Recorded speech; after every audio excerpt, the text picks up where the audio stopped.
You didn't say the magic word. You didn't say the magic word.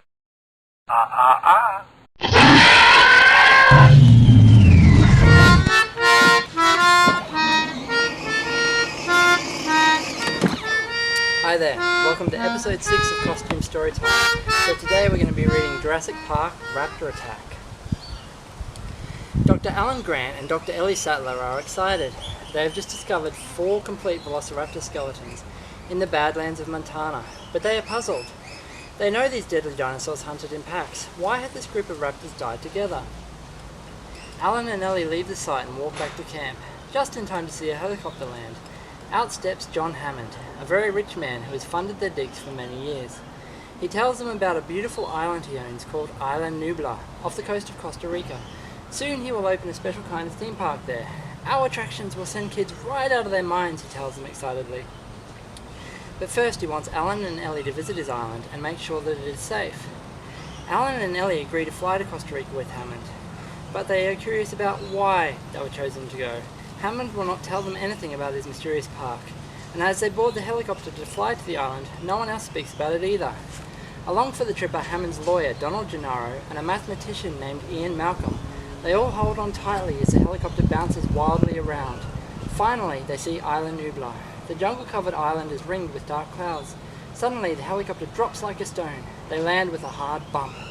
"Welcome to Jurassic Park," John Hammond says as he steps out of the helicopter. Jeeps are waiting for them at the helicopter pad. They climb in and drive off. But what kind of park is this? It looks like a maximum security prison. They drive by a 30-foot-high fence with a sign that warns, "Electrified fence, 10,000 volts." Alan stares at the tropical scenery as they whiz by. Then he notices that some of the tree trunks are grey and bare. He looks up higher and higher, trying to see the tops of these strange leafless trees. Suddenly, the branches are ripped away high above his head. Alan sees a dinosaur. "What's that?" cries Ellie, who sees the dinosaur. "A brachiosaurus munching on tree branches." The dinosaur bends down and stretches its neck across the road, right in front of the Jeep. Alan and Ellie jump out of the Jeep and run up to the huge dinosaur. "Do you want to pet it?" Hammond asks. He tells them there is a Tyrannosaurus Rex on the island, and hundreds of other dinosaurs too. But before they can see them, they have to drive to the visitor center, so everyone can learn more about Jurassic Park. "This will be the most amazing amusement park in the world," Hammond tells them at the visitor center. "His scientists have learned how to make dinosaurs, just like the ones that lived millions of years ago." Alan, Ellie and Ian visit the hatchery with Hammond, where a dinosaur is breaking out of its egg. Alan picks up the baby and looks at it very carefully.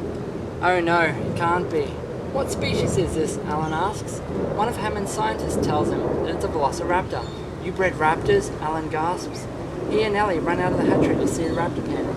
Alan and Ellie cannot believe it. They're going to see real live raptors. Hammond, Gennaro and Ian also run to see the raptors, but the dinosaurs are hidden behind the trees and security walls. A giant crane lowers the steer into the raptor pen. Everyone can hear fierce growling and snapping noises as the raptors tear the steer to pieces. "They should all be destroyed," says Robert Muldoon, the game warden. He tells them that the raptors are both vicious and smart. They show extreme intelligence, even problem-solving intelligence. Muldoon says the raptors have tried to break out of the pen by attacking the electric fence. They never attacked the same place twice. They were testing it for weaknesses systematically. They remembered. As the group leaves the raptor pen, Hammond encourages them to take a tour of Jurassic Park. His grandchildren, 12-year-old Lex and 9-year-old Tim, have arrived, and they can hardly wait to see the dinosaurs. They pile into 2 electric cars and head toward the Tyrannosaurus Rex area. On the way there, they see a worker examining a sick Triceratops. Ellie stays behind to help it, while the rest of them decide to return to the visitor center because of an incoming storm. When the group reaches the T-Rex pen, the electric cars stop. Their lights go out and the radios die. "Power failure!" "Did you feel that?" Tim asks. Something is thundering and making the ground shake underneath them. The booming noise gets louder and the car shudders. Then, the Tyrannosaurus Rex crashes out of the jungle, ripping away the barrier around its pen. Everyone watches in horror as it chews through the electric fence. The fences have lost power too. The Tyrannosaurus roars and then attacks, smashing Tim and Lex's car. Alan jumps out of his own car to help the kids escape from the hungry dinosaur. The power failure shut off all the electric fences in the park. Ellie and Muldoon volunteer to go to the maintenance shed and turn the power back on. But first, they have to pass the raptor pen. When they get there, they can't believe what they see. There is a big hole torn in the fence. Tracks lead away from the pen. The raptors are loose! I can see the shed. We can make it if we run, shouts Ellie. But a raptor has already spotted them. Ellie runs to the maintenance shed, while Muldoon follows the raptor into the jungle with his rocket launcher. Funny, I don't remember it being a rocket launcher.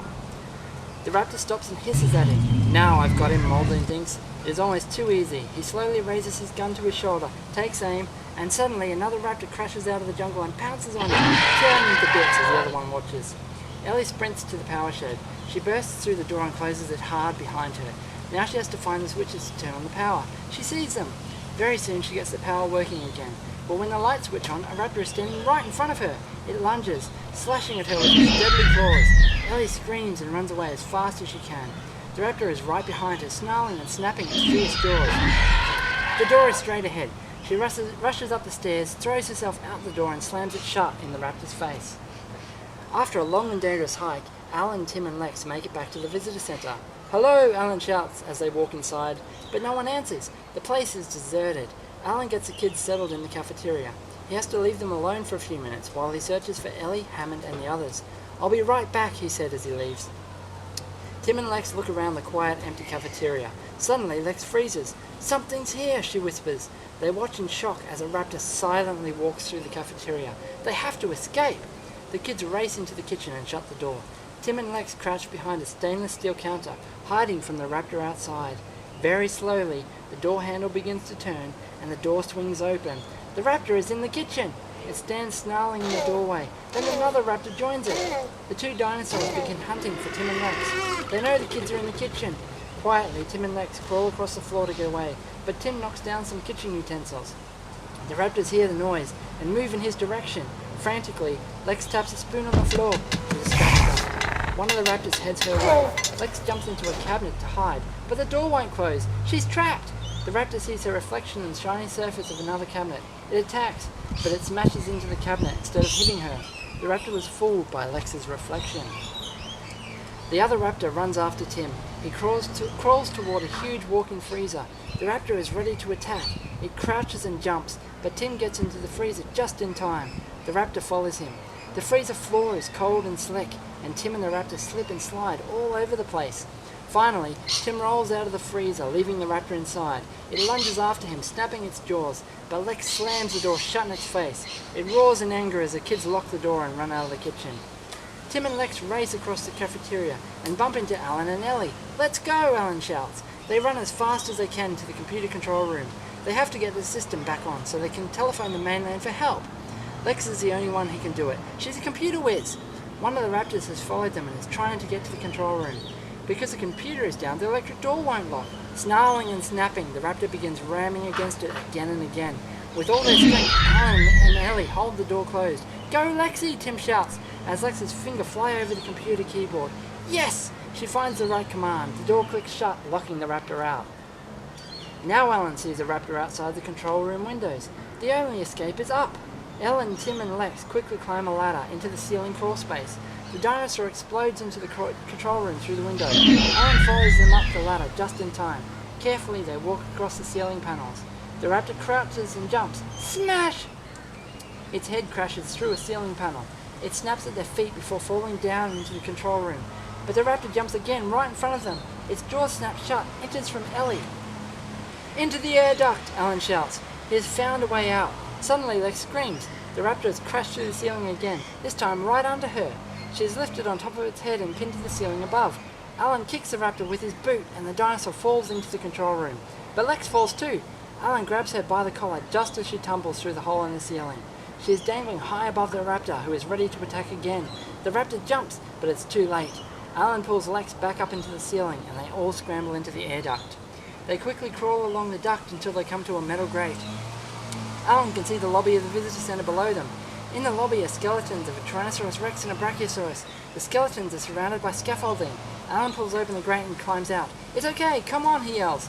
Ellen, Tim and Lex follow him out. They climb onto the Brachiosaurus skeleton and start down toward the floor. "We're gonna make it," Ellie says as they climb. But just then, the raptor jumps out of an air duct above them and lands on the scaffolding. "Go down, down, down!" Alan shouts. The raptor snarls and springs for the skeleton. It lands right above them on the neck of the Brachiosaurus. It's going to attack again, but before it can jump, the whole skeleton collapses. Everyone falls to the floor. The raptor lies, stunned on the ground. As it struggles to get up, Alan, Ellie and the kids run toward the door. But in the doorway another raptor appears. There's no escape! Then a terrible crashing echoes through the lobby. A huge creature is coming through the wall of the visitor center. It's a Tyrannosaurus Rex. The gigantic dinosaur clamps its jaws around one of the raptors. It lifts the raptor high in the air and then drops it dead on the floor. Alan, Ellie, Tim and Lex run out of the visitor center as the Tyrannosaurus Rex runs toward the last raptor and rips it in half. Outside, a jeep squeals to a halt in front of them. It's Hammond with Ian Malcolm. "Grandpa!" Tim and Lex shout as everyone jumps into the jeep. They head for the helicopter pad. Behind them they can hear the mighty roar of the T-Rex. The visitor center is destroyed. All the raptors are dead. They have nothing more to fear. As they ride away, Alan turns to Hammond. "By the way, Mr. Hammond, after careful consideration, I've decided not to endorse Jurassic Park." Hammond hugs Tim and Lex tightly. "After careful consideration, so have I. I'll see you next time on Storytime."